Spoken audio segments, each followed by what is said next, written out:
Hello दोस्तों, मैं आशीष कुमार आपके हिंदी स्टेनो चैनल में आप सभी का स्वागत करता हूं। डिक्टेशन स्टार्ट होगी 5 सेकंड बाद। स्टार्ट। दिल्ली में एक कोरोना वॉरियर पुलिस के 31 वर्षीय जवान जो इस महामारी के खिलाफ जंग में ड्यूटी पर थे, इसी बीमारी से मात्र 30 घंटों में इसलिए उनकी मृत्यु हो गई क्योंकि शहर के 3 अस्पतालों ने उनका इलाज करने से मना कर दिया। घटना के एक दिन बाद नोएडा में भी एक पुलिसकर्मी इलाज के लिए अस्पताल दर अस्पताल भटकता रहा। बाद में अधिकारियों के हस्तक्षेप के बाद उसका इलाज हुआ।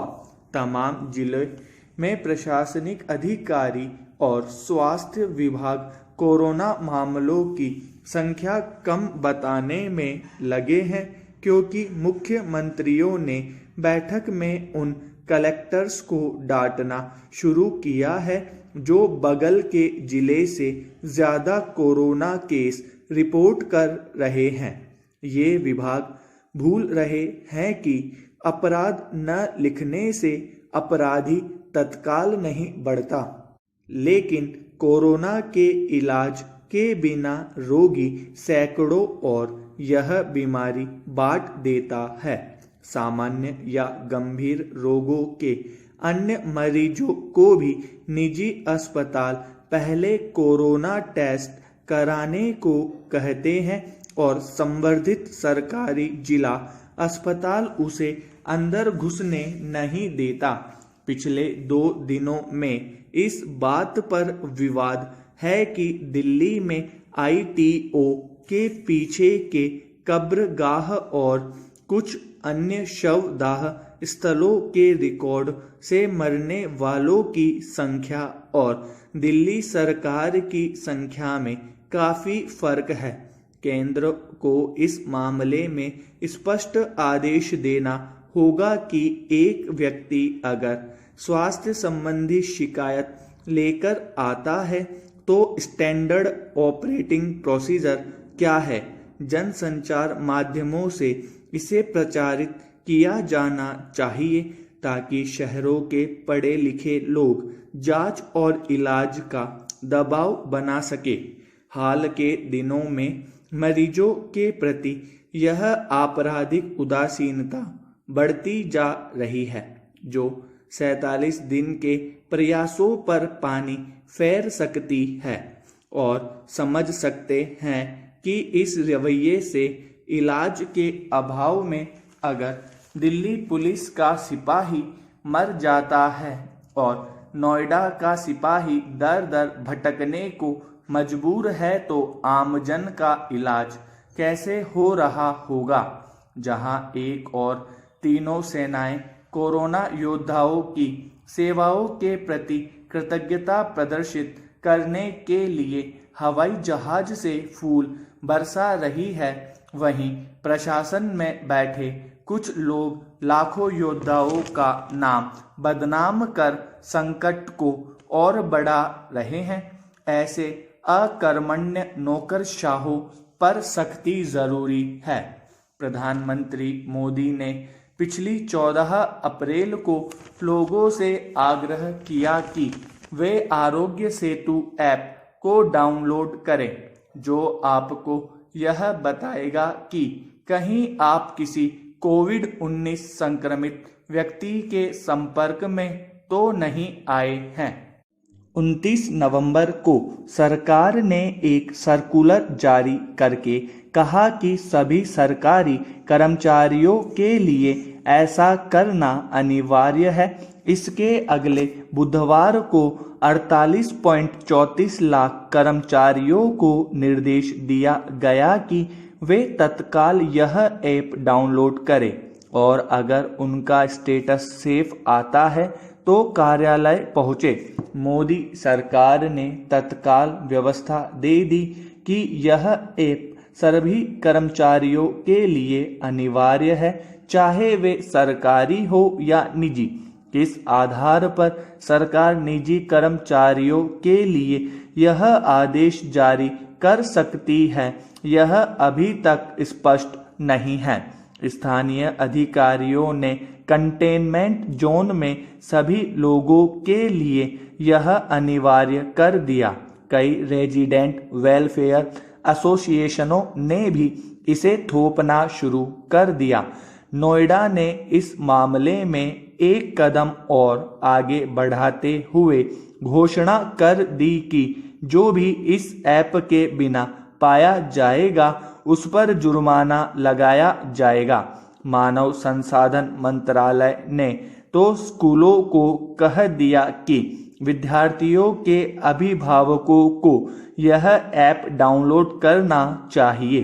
जोमेटो, स्विगी और अर्बन कंपनी में भी घोषणा की कि उनके कर्मचारियों को भी यह ऐप डाउनलोड करना चाहिए। जब विदेशों में फंसे भारतीयों को निकालने का काम शुरू हुआ तो उन्हें पहुंचने पर आरोग्य सेतु ऐप डाउनलोड करने को कहा गया। यह छोटा सा ऐप रातों रात कोविड-19 से लड़ने के लिए सरकार का हथियार बन गया। करीब 9 करोड़ भारतीय इस ऐप को उतार चुके हैं, लेकिन कुछ दिक्कतें हैं।